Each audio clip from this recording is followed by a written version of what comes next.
ना करवा सके, इलेक्शन चोरी कर ले, वो कैसे आगे चलेगी? ये सिर्फ ये इलेक्शन नहीं है, 18 में भी यही हुआ, उससे पहले हर इलेक्शन में होता रहा। तो हम इन खराबियों को भुगत रहे हैं। लेकिन सर लेवल होता है, एक पानी का इतना लेवल, एक इतना, एक बेमानी का भी इतना लेवल, इतना लेवल। पब्लिक मैंडेट जिस तरह आज डिबेटेबल हो गया है, आपने देखा कमिश्नर साहब ने आके जो कुछ कहा, मैं कह रही हूं क्या ब्यूरोक्रेसी में एक नई सोच आ रही है, या आप समझते हैं ये सिर्फ कॉस्मेटिक है? देखिए, मैं कह रहा हूं कि अगर आज कमिश्नर रावलपिंडी ये कह रहा है कि वो खुद कह रहा है, जो इंचार्ज था इलेक्शन के प्रोसेस का, तो अगर वो कह रहा है कि मुझसे इलेक्शन रिग करवाया गया, 13 सीटें, मेरा ताल्लुक पिंडी डिवीजन से, 13 सीटें पिंडी डिवीजन की हैं, वो कह रहे हैं 13 सीटें रिग हुई हैं और 40-40 हजार वोट के मार्जिन मैंने कवर किए, तो आप इसका क्या जवाब देंगे? कौन इसका जवाब देगा? तो आज ये जुडिशरी की जिम्मेदारी है, ये चीफ जस्टिस साहब की जिम्मेदारी है, जो सुओ मोटो पावर्स रखते हैं। Suo motu powers marriage hall ठीक करने के लिए नहीं होते।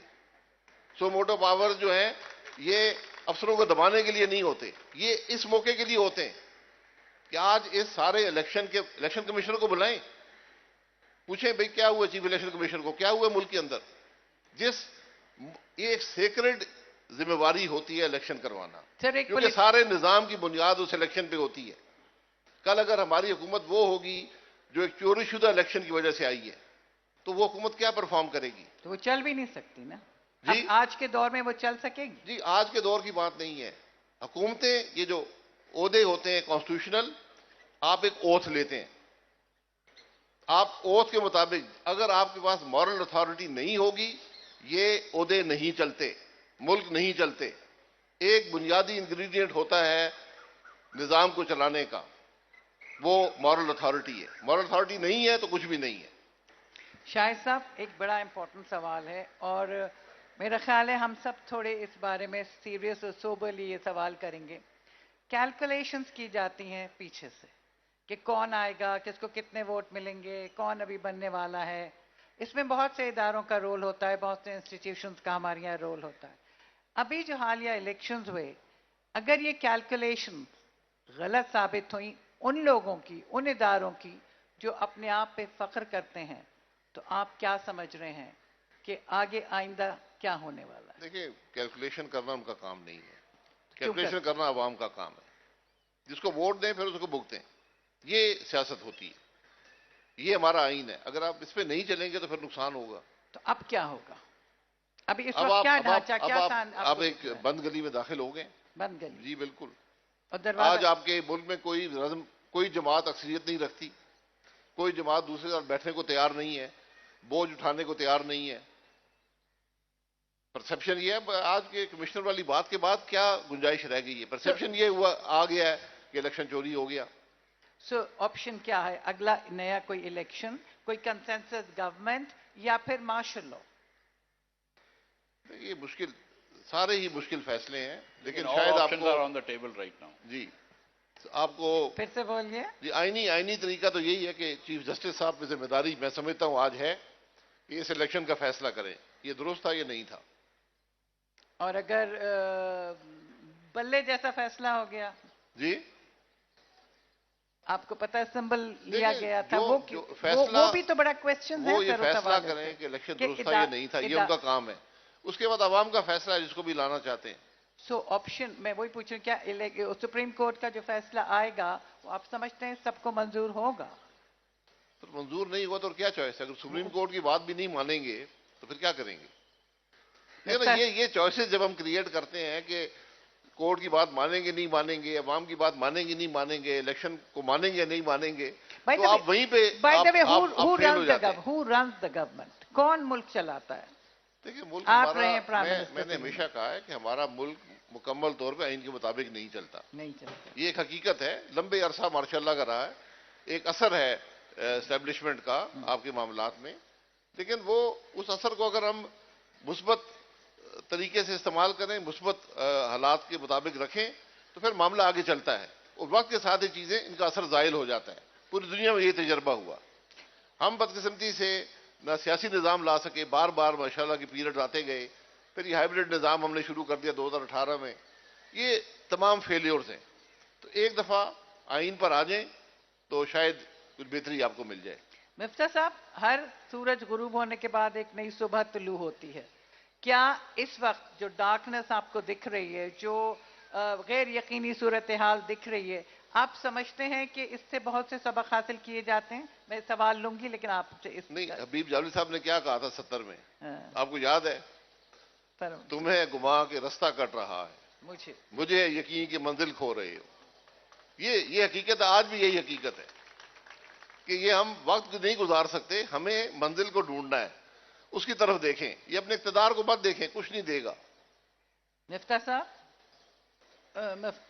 शायद अब्बासी साहब, मुझसे कुछ लोगों ने कहा था आपसे एक सवाल करूं जो कि इस वक्त रेलेवेंट भी है और नहीं भी।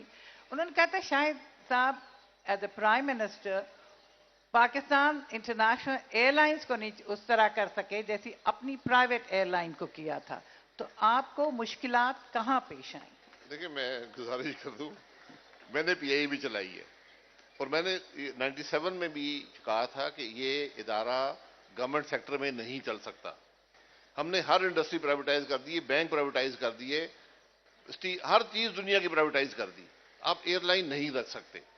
बदकिस्मती से हमारे जो वज़ीर-ए-आज़म होते हैं उनको शौक होता है पीआईए को चलाने का और ठीक करने का। ये ठीक नहीं हो सकती, इसको प्राइवेटाइज करना पड़ेगा। और जो पिछली हमारी हुकूमत आई 2013 में, तो उसमें पहली मीटिंग जो हुई वो पीआईए पे थी और मैंने उस वक्त भी, मुझे उन्होंने बुला लिया, मैंने कहा जी मेरा कॉन्फ्लिक्ट ऑफ इंटरेस्ट नहीं। उन्होंने कहा आप मशवरा दे दें। मैंने कहा जी इसको प्राइवेटाइज कर दें जितनी जल्दी हो सके, वरना ये आपको $1 मिलियन योमिया का ये शौक पूरा करना पड़ेगा। और हमारे जो 5 साल रहे और आज भी जितना अरसा गुजरा है, हर रोज पीआईए $1 मिलियन का खसारा करता है। ये आप अफोर्ड नहीं कर सकते। प्राइवेट सेक्टर की एयरलाइन थी, मैं सियासत में नहीं था, 2002 में भी एक इलेक्शन हुए, वहां भी हमें हरा दिया गया। उसके बाद एक मौका था, वो बन गई, आज चल रही है, पब्लिक लिमिटेड कंपनी है और लोगों को रोजगार भी देती है, काम भी करती है। चलें, हम आवाम से सवाल लेते हैं। माइक किसके पास है? जी, आप सवाल कर लें। Hi, my name is Sulaiman. Reforming can only take place by improving government. ठीक है? We see government employees who stand up either as directors or part of specific companies. They continuously indulge in misgovernance and nothing happens to them. So my question is, why can't they be sacked immediately, and only then will governance improve? And why do they behave as pharaohs when they and politicians don't do anything about it? Thank you. Okay, please give the mic to the gentleman standing at your back, and then I'll bring the mic on the right side. Shahid साहब आपने और मिफ्ता साहब आपने दोनों ने जिक्र किया कि कंसेंसस के साथ चीज करनी चाहिए, तो क्या ये मुमकिन है कोई कंसेंसस के साथ PTI, PMLN, Peoples Party, everyone सब एक साथ एक कैबिनेट में बैठ जाएं और कंसेंसस के साथ गवर्नमेंट चला लें? क्या ये मुमकिन है? शाहिद साहब जवाब दे दें आप कंसेंसस का, फिर मिस गवर्नेंस का। लीडरशिप का यही काम होता है कि नामुमकिन को मुमकिन बनाए। मुमकिन की बात मैं जरूरत की बात करूंगा, इसकी जरूरत है और कोई रास्ता नहीं है। ये बात आज समझने की है, मियां साहब के लिए भी, इमरान खान साहब के लिए भी, जरदारी साहब के लिए भी और बाकी सब के लिए भी, कि उनके पास कोई रास्ता नहीं है। आज आप मुल्क की सारी सीटें इनमें से किसी एक शख्स को दे दें, कुछ नहीं कर सकेगा। इस बात का एहसास उनको होना चाहिए। अक्ले कुल अगर कोई समझता है तो उसको कौन नहीं, वो नहीं है। देखिए, सब हुकूमत कर चुके हैं ना। क्या किया उन्होंने? इमरान खान साहब 3 साल 8 महीने हुकूमत करके गए, एक फैसला बता दें मुझे। 16 महीने शहबाज साहब करके गए, एक फैसला बता दें। आप इस तरह हुकूमत वक्त नहीं गुजार सकते। ये कैपेसिटी उनमें नहीं है नए फैसले करने की, या हालात मजबूर करते हैं? देखिए, कैपेसिटी निजाम में नहीं है ना। जब आप निजाम का हिस्सा होंगे तो मामला नहीं चलता, तो नहीं चल रहा। अच्छा, उस बच्चे का सवाल था कि वो लोग जो गलत फैसले करते हैं ब्यूरोक्रेसी में इधर उधर, उन्हें सैक क्यों नहीं कर सकते, या फौरन ओएसडी के अलावा? ब्यूरोक्रेसी कोई गलत फैसला नहीं करती, क्योंकि नैब मौजूद है। नैब की मौजूदगी में ब्यूरोक्रेसी कोई फैसला करती ही नहीं है।